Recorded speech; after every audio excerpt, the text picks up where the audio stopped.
नमस्कार, अन्नपूर्णा रेसिपी या चॅनलमध्ये आपले मनपूर्वक स्वागत। आज आपण दोडक्याच्या शिरांची चटणी करणार आहोत। त्यासाठी मी अर्धा किलो दोडके घेतलेले आहेत। आता हे दोडक्याचे आपल्याला जे आपण बटाटे ज्याच्याने सोलतो, वरचे साल जे काढतो त्याच्यानेच आपण याच्या शिरा काढून घ्यायचे आहेत।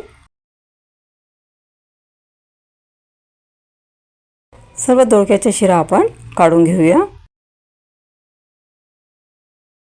आपण दोडक्याच्या वरच्या जे शिरा आहे त्या टाकून देत असतो, पण ते शिरांमध्येच जास्त विटॅमिन असतात, त्यामुळे त्या दोडक्याच्या शिरांची आपण छानशी चटणी करणार आहोत। आज खायला पण एकदम मस्त लागते।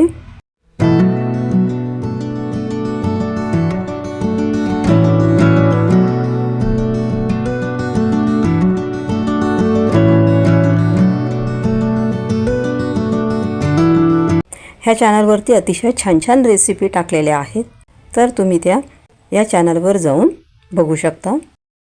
आता ह्या ठिकाणी ह्या शिरा ज्या आहेत त्या काढून झालेल्या आहेत। आता त्या आपण 1-2 वेळा पाण्याने स्वच्छ धुवून टाकायच्या आहेत। त्यानंतर मग मी इथे गॅसवरती कढई ठेवलेली आहे आणि त्यात आपल्याला थोडेसेच तेल टाकायचे आहे आणि तेल गरम झाले की आपल्याला त्याच्यामध्ये मोहरी टाकायची आहे। मोहरी आपल्याला छान तळतळू द्यायची। त्यानंतर मग आपल्याला जिरं टाकायचं आहे। आता जिरं पण छान तळतळलेलं आहे। आता या ठिकाणी मी लसणाचे बारीक बारीक काप केलेले आहे। तुम्ही ठेचून पण त्यात टाकू शकता। लसूण असा थोडासा ठेचून टाकला की तसा पण तुम्ही टाकू शकता।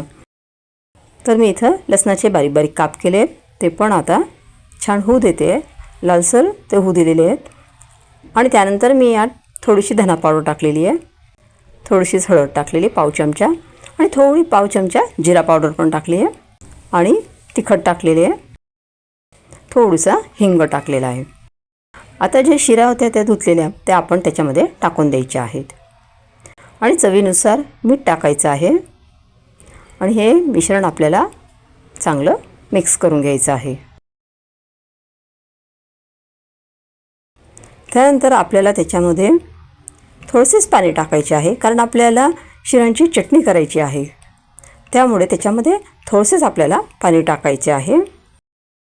म्हणजे फक्त त्या शिजण्यासाठीच थोडे पाणी टाकायचे आहे आणि आपण त्याच्यामध्ये थोडीशीच मुगाची डाळ टाकणार आहोत। म्हणजे पोह्यांचा जो चमचा असतो तेवढा चमचा भरून आपल्याला फक्त त्याच्यामध्ये मुगाची डाळ टाकायची आहे। मुगाची डाळ धुवून टाकायची आणि मग त्यात आपल्याला टाकायची आहे। आता मुगाची डाळ आणि थोड्याशा शिरा ज्या आहेत त्या शिजण्यासाठीच आपल्याला थोडेच पाणी टाकायचे त्याच्यामध्ये, आणि गॅसची फ्लेम लो करायची आणि त्या आपल्याला शिजू द्यायची आहे। अशा पद्धतीने तुम्ही बघू शकता की इथे शिरांची भाजी किंवा शिरांची जी चटणी आहे ती एकदम मस्त झालेली आहे। अतिशय चविष्ट अशी ही शिरांची चटणी लागत असते। तुम्ही ही नक्की करून बघा। अशी ही शिरांची चटणी तुम्ही करून बघा। तुम्ही ही चटणी जर एकदा केली तर तुम्ही नेहमी दोडके आणणार आणि त्याच्या शिरांची ही चटणी करणार। तुम्हाला माझी ही रेसिपी जर आवडली असेल तर या व्हिडिओला लाईक करा, शेअर करा आणि चॅनलला सबस्क्राईब करा।